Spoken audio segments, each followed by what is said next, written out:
And this was beautiful craftsmanship right here. This is beautiful work. We have PVC. We have inserted cast iron fittings into an existing cast iron stack.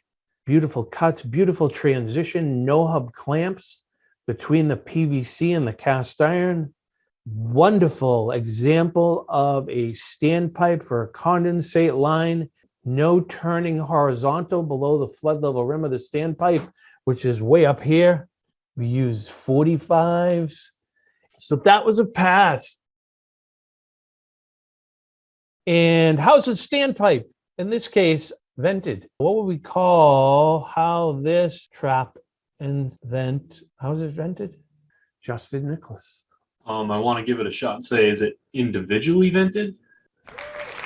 It is individually vented. That's very good. And that's like a clear case of a plumber recognizing not only one, not only two, but about a half a dozen different code requirements just right there in that picture. And this is the stuff you should all be looking at out in the field and building your dynamic awareness around what you're going to actually do as a career.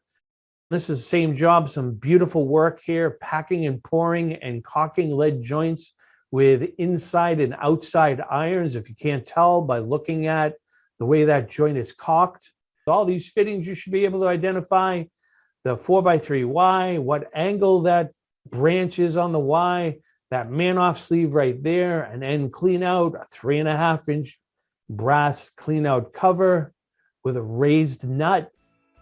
And this was beautiful craftsmanship right here. This is beautiful work.